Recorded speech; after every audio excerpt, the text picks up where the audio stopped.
What's up, everybody? This is Zack.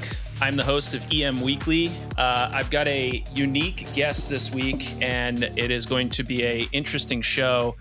I'm going to talk about AI again. I know you've heard this before, but my guest this week is actually ChatGPT. ChatGPT, thank you for joining me, and I look forward to this conversation. Thanks, Zack. I'm thrilled to be here on EM Weekly. AI and emergency management is such a dynamic topic, and there's a lot to unpack. I'm excited to dive into how AI is transforming the field and what it means for emergency managers. Let's get into it. That sounds great. So first, I guess, tell me a little bit about yourself and what you think you bring to the table for emergency managers. Sure thing. I'm an AI language model designed to understand and generate human-like text, which makes me a versatile tool for emergency managers. I can assist in various ways, such as helping with planning by analyzing large amounts of data quickly, generating realistic scenarios for exercises, or providing real-time information during a crisis. My ability to process and interpret information rapidly can help emergency managers make informed decisions faster. So how would an emergency manager who maybe doesn't have a lot of experience in AI, dip their toes into utilizing these new technologies?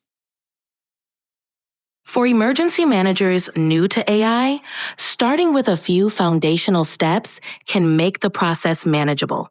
First, it's important to understand the basics of AI, such as machine learning and natural language processing through online courses or webinars.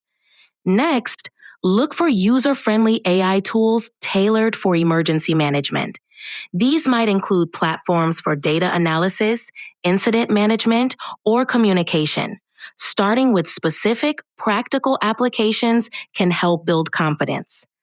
Lastly, joining professional networks or forums where peers discuss AI in emergency management can provide insights and support. Learning from others' experiences can be invaluable in understanding how to implement AI effectively. That's all really good advice. I have actually been basically on a road show for the last year talking about AI with emergency managers at numerous conferences. I was at the National Urban Search and Rescue Conference. I've done a couple talks with International Association of Emergency Managers. I've also, I just gave a talk at the Vermont Preparedness Conference where, we have a lot of local emergency managers and volunteers.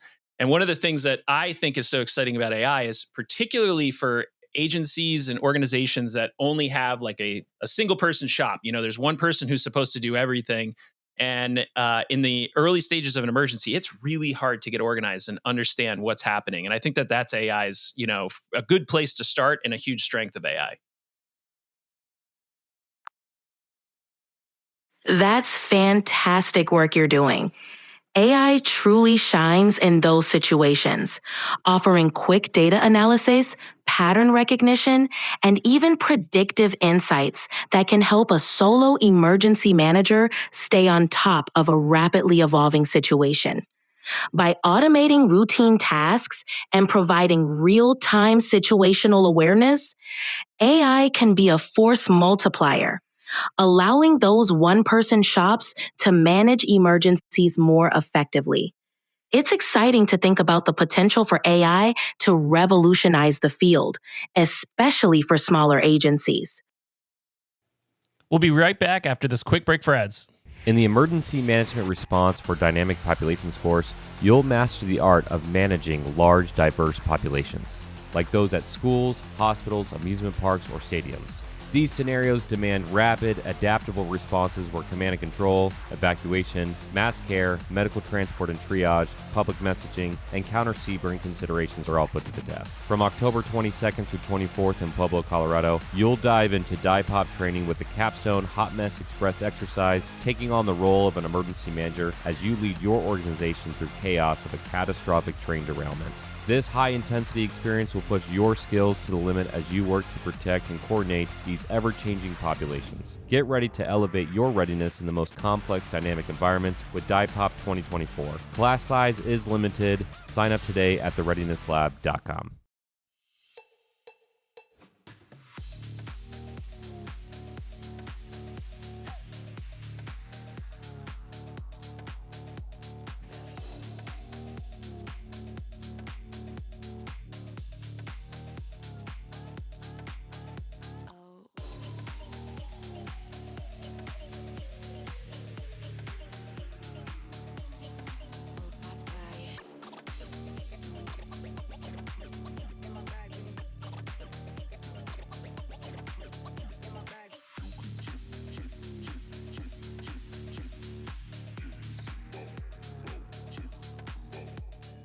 Well, let's talk about that a little bit more. Let's say, in my state, we have something called the emergency management directors, which is a required position. It's a statutory requirement for every town in the state to have. I live in Vermont.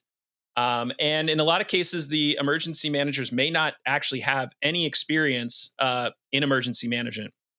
A lot of times they're first responders, they might be select board chairs. They might just be someone who showed up late to the meeting and was appointed without them knowing. And they have to get started somewhere. Like give an example of maybe how you could help implement an emergency management program with someone who doesn't really have a good background on that. Absolutely. It's quite common in smaller communities for emergency management directors to wear many hats. For someone without much experience, starting with the basics is crucial. Here's how AI could support them. First, education and training. AI driven platforms can offer personalized training modules covering everything from emergency management fundamentals to specific AI applications. This can help newcomers get up to speed. AI tools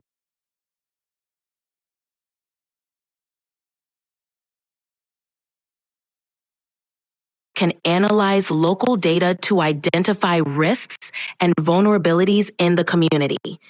This information is vital for creating effective emergency plans.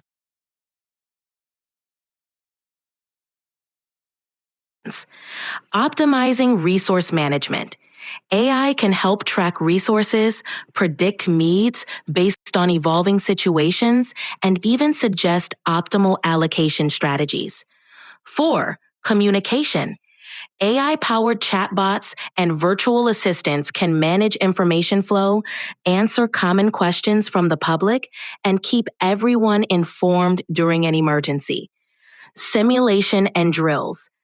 AI can create realistic scenarios for drills, helping directors practice responses in a controlled environment. This can build confidence and competence. By leveraging AI,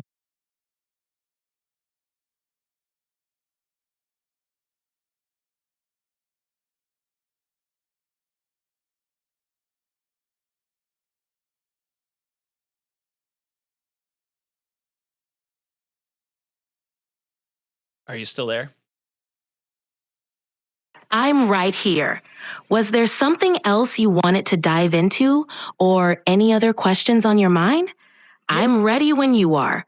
Yeah, let's go through, let's talk about a scenario. So, because you have access to a whole bunch of information, and it might be something that it would take an emergency manager a long time to figure out, I think, one of the challenges, especially as a new emergency manager, is building a training and exercise program for an agency. So, let's say you're a small town. I'm just going to make one up, so just don't get upset. I'm picking Bristol. That's an arbitrary decision, but you're Bristol, Vermont's emergency management director.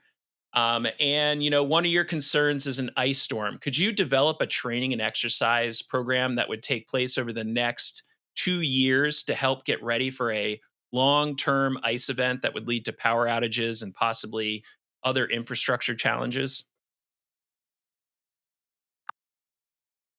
All right, let's build a comprehensive 2 year training and exercise program for Bristol, Vermont, focusing on long term ice events. We'll start with foundational training and gradually increase the complexity of exercises. Year 1, foundation and skill building. Quarter 1, risk assessment workshop. Analyze historical data on ice storms and assess the town's vulnerabilities. Communication drills. Train on emergency communication systems, focusing on redundancy and public information dissemination. Quarter 2, resource management training. Identify critical resources and develop plans for distribution during prolonged outages. Tabletop exercise. Conduct a scenario based discussion to test decision making processes. Quarter 3, shelter management training. Partner with local organizations to prepare for mass care operations. Power outage response. Training on generator use, prioritizing critical infrastructure, and coordination with utilities. Quarter 4, community outreach. Launch a campaign to educate residents on personal preparedness. A practical.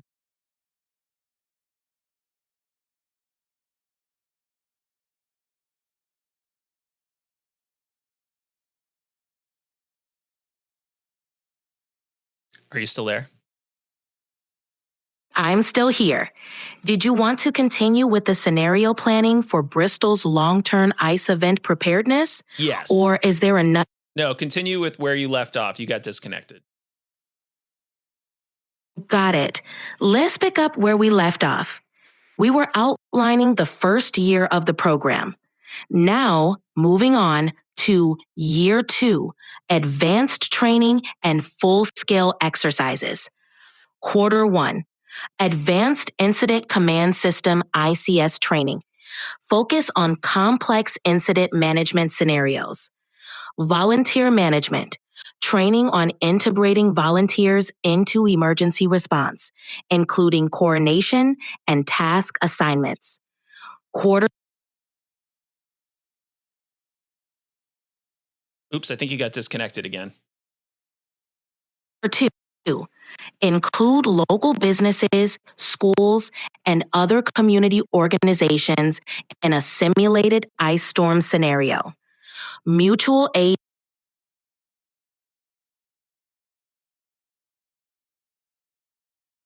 coordination.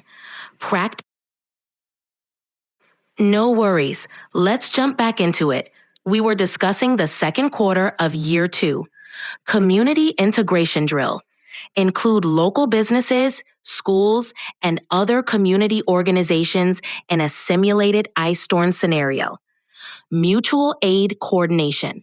Practice requesting and managing external resources. Vital for small towns during large scale events.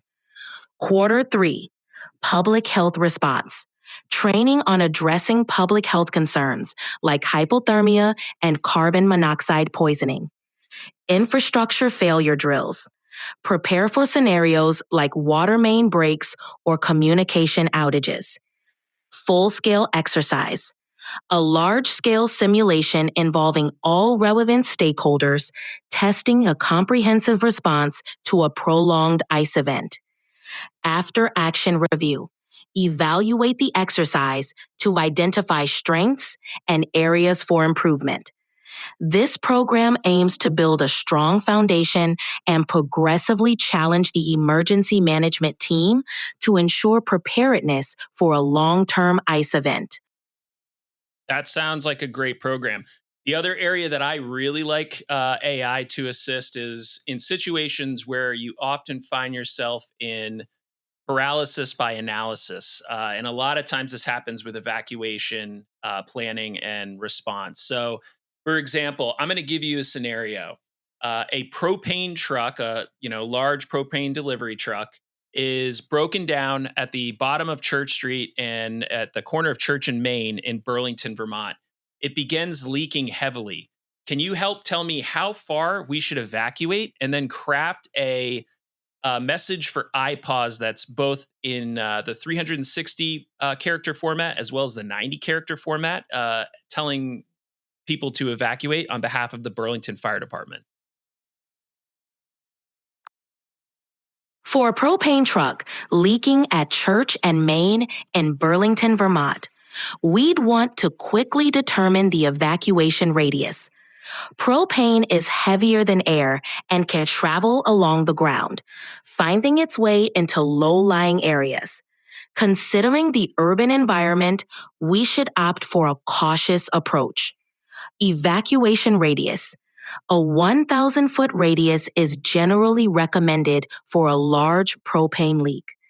This would cover several blocks, including businesses and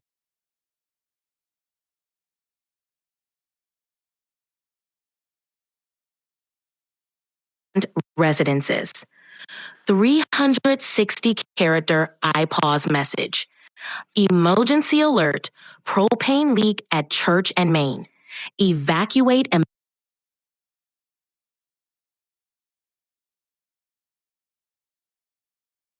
immediately if within 1,000 feet. Move upwind. Follow instructions from authorities. More info to come. Burlington Fire Department. 90-character IPAWS message. Evacuate within 1,000 feet. Move upwind. BFD. AI can assist by quickly analyzing data like wind direction, population density, and infrastructure to recommend evacuation zones and optimize emergency messaging. This helps avoid analysis paralysis and enables rapid, informed decision.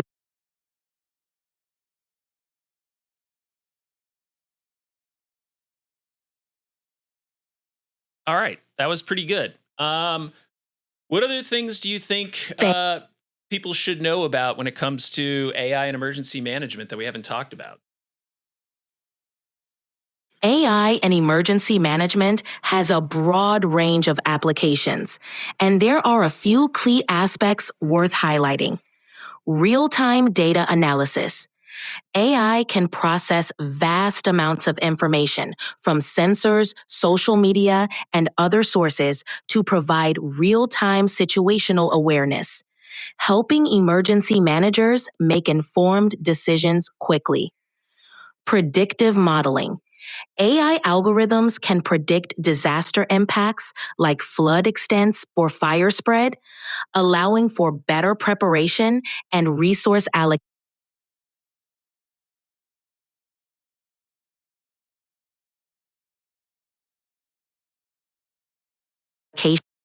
before an event occurs. Automated communication. AI driven chatbots and messaging systems can provide timely information to the public,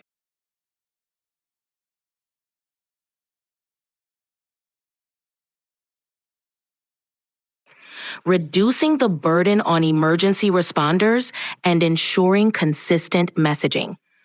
Resource optimization. AI can optimize the allocation of limited resources, such as personnel and equipment, based on real time needs and predictive analytics. Training and simulation. AI powered simulations can create realistic disaster scenarios for training purposes, helping responders practice their skills in a controlled environment. AI's potential to enhance.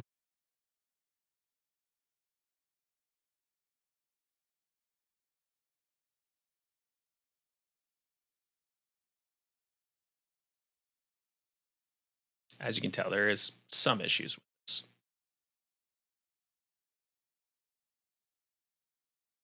All right, great. What are three prompts you suggest emergency managers mess around with ChatGPT? Here are three prompts emergency managers might find useful when working with ChatGPT. Scenario planning. Help me develop a realistic disaster scenario for a tabletop exercise focusing on a flash flood in a small town, including injects for communication failures and resource shortages. Policy development. What considerations should I include when developing an evacuation policy for a coastal community with a high population of elderly residents? Public communication. Craft a public information campaign to educate residents on emergency preparedness for wildfire season, emphasizing evacuation routes and emergency kits. These prompts can help emergency managers explore different aspects of their roles and leverage AI to enhance their strategies and responses. That's great. Maybe we'll finish with this question. How can emergency managers, what are the best practices for interacting with ChatGPT and how can they optimize what they're asking so that they get the response that they need? Interacting effectively with ChatGPT can greatly enhance the value you get from it. Here are some best practices. Clearly define what you're asking for. The more details you provide, the better the response. Instead of a broad question, specify the scenario, desired outcome, or context. Use follow up questions. If the initial response isn't quite right, ask follow up questions or request clarification. ChatGPT can refine its responses based on your feedback. 3. Experiment with prompts. Try different ways of asking questions. You can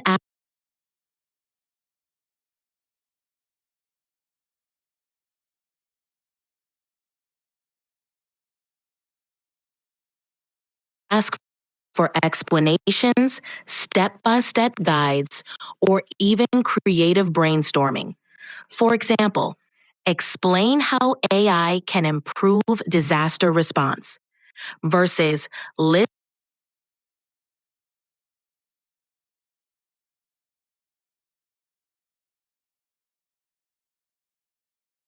ways AI can optimize resource allocation during a hurricane. Provide context. The more context you give, the more tailored the response will be. Mention the specific emergency management context or the size of the community. 5. Set constraints. If you have specific constraints like word limits or a particular format,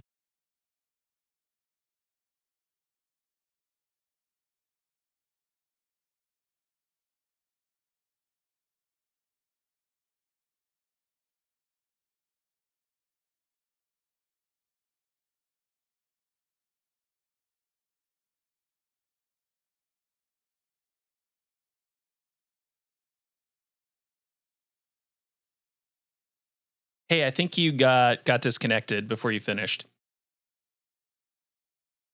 sorry about that. Let's wrap up those best practices. 6. Be patient and iterative. Sometimes it takes a few tries to get the perfect response. Don't hesitate to rephrase your questions or ask for further details. 7. Stay up to date. AI capabilities evolve, and so does the information it can provide. Keep an eye out for updates or new features that could be useful for emergency management. Verify critical information. For crucial decisions, especially in emergency management, it's important to verify the information from ChatGPT with trusted sources. By following these practices, emergency managers can effectively leverage ChatGPT as a valuable tool. Well, first, I want to thank you for being a guest on my podcast. I really appreciate it. There was a lot of super useful information here. And where can my listeners find you? It's been a pleasure being on the podcast, Zack. I'm glad I could share some useful insights. Your listeners can find me right here on EM Weekly whenever you have me back. And of course, through the ChatGPT app or platform anytime they need assistance. Thanks again for having me.